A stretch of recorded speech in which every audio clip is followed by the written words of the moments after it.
Hello student.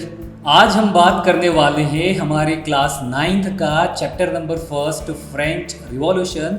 और इस chapter से रिलेटेड ऑलरेडी मैं बहुत सारे वीडियो अपलोड कर चुका हूं। अगर आप लोगों ने वो वीडियो नहीं देखे तो प्लीज़ उसे वॉच करें ताकि आपको ये टॉपिक बहुत ही अच्छे से समझ में आएगा। आज का हमारा जो टॉपिक है वो है रेन ऑफ टेरर। तो रेन ऑफ टेरर को मैं स्टार्ट करूँ तो एक बार हम क्विक रिकैप कर लेते कि हम लोगों ने स्टार्टिंग से लेके अभी तक क्या जो था हमारे इस चैप्टर्स में हम डिस्कस कर चुके हैं। सो आप लोगों को याद होगा जो हमारा फर्स्ट वीडियो था वहाँ पे हम स्टार्ट करते कैसे एक डेट 14 जुलाई 1789 से फ्रांस के अंदर क्या होता है, एक रिवॉल्यूशन स्टार्ट हो जाता है।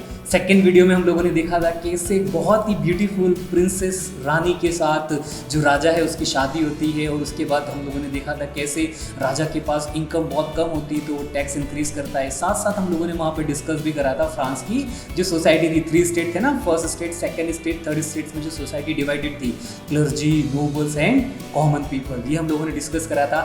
थर्ड नंबर का जो हमारा वीडियो था, इस वीडियो में हम लोगों ने स्पेशली डिस्कस करा था 3 फेमस फिलोसोफर्स के। और मैंने आप लोगों को बोला था कि इनका नाम अब आप लोगों को याद हो ही जाएगा। क्या नाम था इनका? पहला नाम था जॉन लॉक, सेकेंड नंबर पे Jean Jacques Rousseau and third number पे मॉन्टेस्क्यू। ये हम लोगों ने डिस्कस करा था। फोर्थ नंबर का जो हमारा वीडियो था, जो मोस्ट इंपॉर्टेंट टॉपिक होता है फ्रेंच रिवॉल्यूशन का, जहाँ पे हम लोगों ने देखा था कैसे स्टेट जर्नल की जो मीटिंग बुलाई जाती है, जो राजा बुलाता है, लोग उस मीटिंग से बाहर चले जाते हैं और फिर फाइनली राजा जो है 4 अगस्त 1791 को जो है उसको 4 अगस्त 1789 को राजा क्या कर लेता है, उसको एक्सेप्ट कर लेता है। इसके बाद जो हमारा नेक्स्ट वीडियो था, हम लोगों ने देखा था कैसे 1791 के अंदर नेशनल असेंबली बनती है, फिर वहाँ पे एक्टिव सिटीजन, पैसिव सिटीजन, इस तरह की सिचुएशन हम लोगों ने देखी थी। इसके साथ साथ जो हमारा नेक्स्ट वीडियो था 6 नंबर का वीडियो, अब वहाँ पे हम लोगों ने डिस्कस करा था फ्रांस के अंदर कैसे एक नया ग्रुप बनता है, जैकोबियन क्लब बनता है, मैक्सिमिलियन रोबेस्पियर आता है। वो सारी सिचुएशन हम लोग देख चुके हैं। आज का हमारा जो टॉपिक है रेन ऑफ टेरर। और रेन ऑफ टेरर के अंदर क्या होता है, इस पूरे टाइम के अंदर जो होता है इस तरीके का माहौल रहता है फ्रांस के अंदर कि लोग इतने घबरा जाते हैं कि वो परेशान हो जाते हैं। बोलते हैं कि सर पहले जो सिचुएशन थी ना, सर से मतलब राजा जी वो बढ़िया थी राजा वाली, अब तो हमारी हालत खराब हो गई है, मतलब दाल पतली हो गई है। ऐसी सिचुएशन हो जाती है इस सिचुएशन में, जिसको बोला जाता है rain of terror. Rain of terror का मतलब क्या हो गया, एक आतंक का माहौल, लोग बहुत ही ज़्यादा भयभीत परेशान रहते थे, ऐसी सिचुएशन थी। अब अगर हम आप देखें तो रेन ऑफ का जो आतंक का माहौल था ये कैसे स्टार्ट हो जाता है, मतलब रेन ऑफ टेरर कैसे स्टार्ट हो रहा है। देखो आप लोगों को याद होगा मैंने एक चीज़ बताई थी कि जो मैक्सिमिलियन रोबेस्पियर था ना, मैक्सिमिलियन रोबेस्पियर की जो पॉलिसीज थी वो बहुत डिफरेंट थी। किस तरीके से पॉलिसी वो यूज़ करता था, इसकी पॉलिसी थी कि कंट्रोल एंड जिसको बोला जा सकता है पनिशमेंट, ये कंट्रोल एंड पनिशमेंट की पॉलिसी के थ्रू सारा वर्क करता था। मतलब ये हुआ जैसे फॉर एग्जाम्पल किन्हीं को अगर इस राजा जो स्पेशली मैक्सिमिलियन रोबेस्पियर था, अगर इसको किसी सिस्टम को, किसी भी चीज़ को मॉनिटरेट करना था या रेगुलेट करना था, ये 2 चीज़ करता है। यहाँ पे उसे कंट्रोल करने की कोशिश करता है पूरी तरीके से, और कंट्रोल कैसे करता है, ये पनिशमेंट के थ्रू करता है। जैसे फॉर एग्जांपल जो पुराने एक्स नोबल्स थे या जो पुराने एक्स क्लर्जी थे, इन लोगों को ये क्या करता है, अगर ये लोग इसकी बात नहीं मानेंगे, राजा की बात, राजा नहीं किसकी, मैक्सिमिलियन रोबेस्पियर की अगर ये बात नहीं मानेंगे तो ये क्या करता था, उनको पनिशमेंट देता था। पनिशमेंट भी इतना हार्ड पनिशमेंट था कि एक इसने स्पेशली एक मशीन बनवा रखी थी, और उस मशीन का पर्पज़ ये था कि उसके अंदर, मशीन के अंदर जो भी इसकी बात नहीं मानते थे उसका सर रखा जाता था, मतलब पूरी बॉडी में से सर जो है उस सर आगे की तरह रखता था, और ऊपर से एक इस तरीके से मेटल का हिस्सा आता था जिससे उसकी गर्दन जो है कट के अलग हो जाती थी। मतलब सोचो जरा कितना क्रूर, कितना भयानक सिचुएशन हो जाती थी उस समय फ्रांस के अंदर। तो ऐसा माहौल हो गया था। और जिस मशीन्स का ये यूज़ किया जाता था उसको बोला जाता है गिलेटाइन्स। और जिस डॉक्टर ने इसको डिस्कवर किया गया था, एक्चुअली इस मशीन को डिस्कवर करने वाले डॉक्टर का नाम था डॉक्टर गिलेटन। तो उनके बेसिस पे इस मशीन का नाम पड़ दिया गया था गिलेटाइन। और इसी मशीन्स का वो यूज़ किया करता था लोगों को मारने के लिए। और वो कोई भी लोग हो सकते हैं, वो हो सकता है एक्स नोबल हो, वो क्लर्जी हो, या फिर वो कॉमन पीपल भी हो सकते हैं, और तो और इवन इनकी खुद की पार्टी के मेंबर्स भी हो सकते हैं। जो इसकी बात से एग्री नहीं होता है वो उन सभी को इस मशीन के थ्रू मार देता था। तो ऐसी सिचुएशन थी इसकी मैक्सिमिलियन रोबेस्पियर की उस टाइम के अंदर।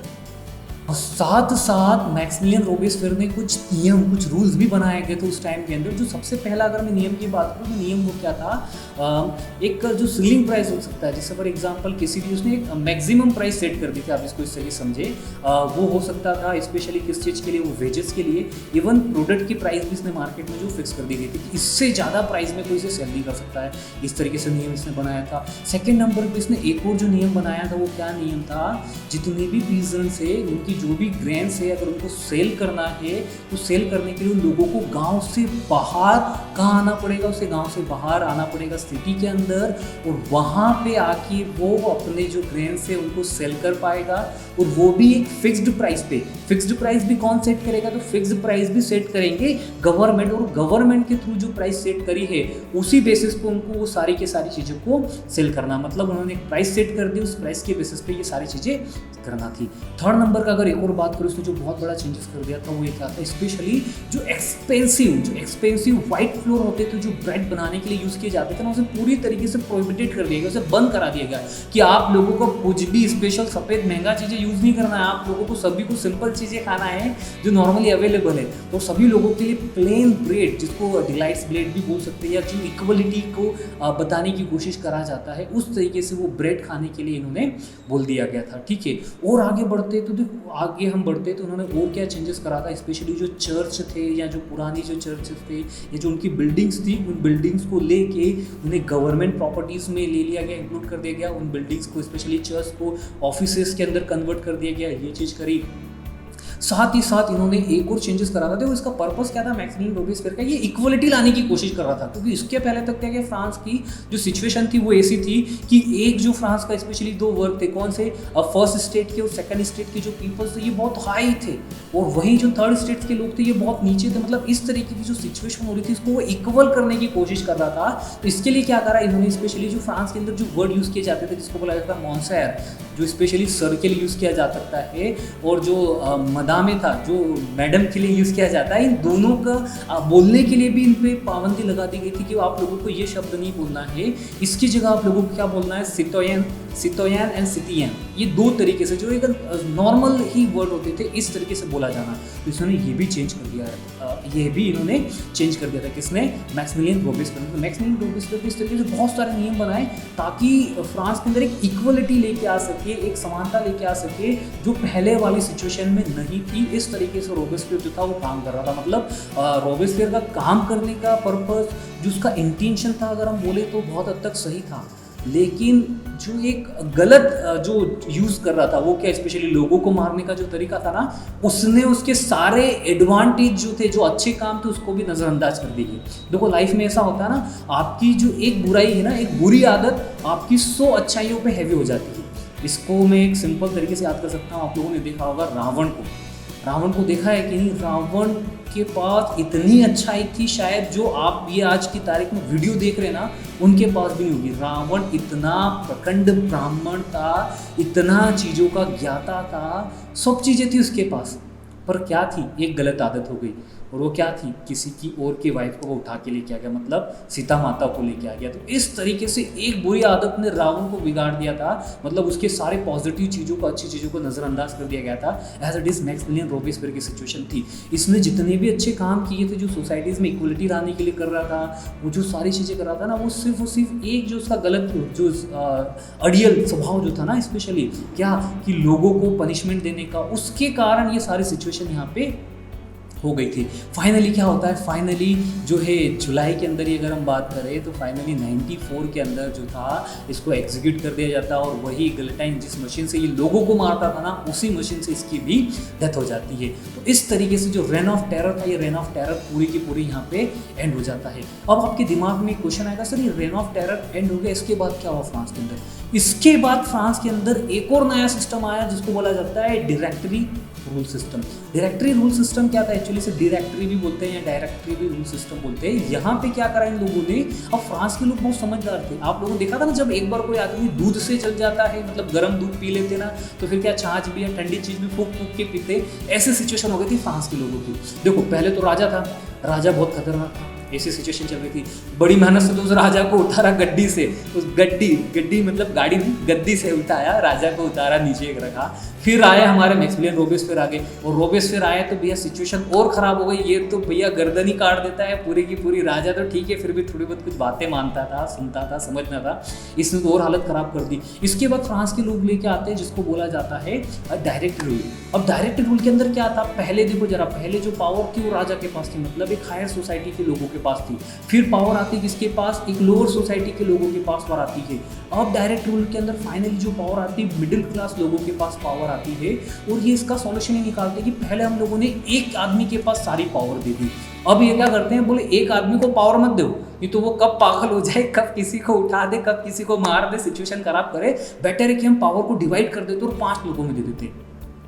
तो इस डायरेक्ट रूल के अंदर क्या करा इन लोगों ने, इन्होंने क्या करा, अपनी जो पावर थी उसे डिवाइड करके 5 लोगों में डिस्ट्रीब्यूट कर दिया, और इन लोगों के थ्रू सारा जो था पॉलिसीज थी उसे इंप्लीमेंट किया जाता था, वर्क किया जाता था।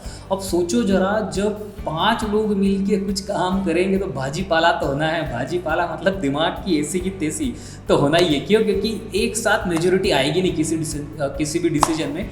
और यही सिचुएशन फ्रांस में हर बार होती थी, ये लोग आपस में ही लड़ते रहते थे, बहुत बार सिचुएशन ऐसी होती थी।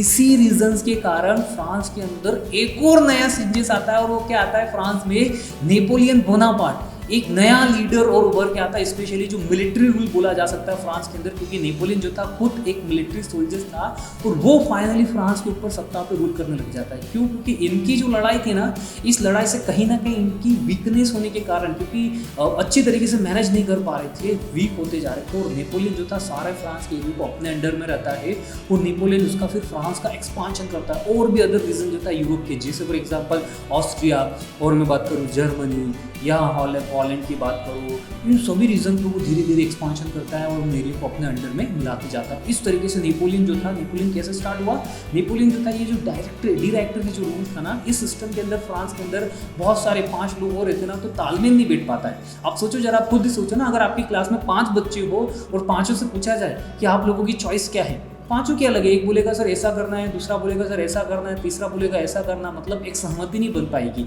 एक चीज़ में एग्री होना बहुत डिफिकल्ट हो जाता है। तो इसी रीज़न से यहाँ पे बहुत सारे आपसी मतभेद होते थे, जिसके कारण नेपोलियन को एक रास्ता मिला, और नेपोलियन ने बहुत ही अच्छी तरीके से रूल करने की कोशिश करी, और अपना जो एरिया है स्पेशली फ्रांस का, उसको बहुत आगे तक लेके गया, एक्सपांड करा। तो आज का हमारा टॉपिक जो है वो यहीं पे कंप्लीट होता है।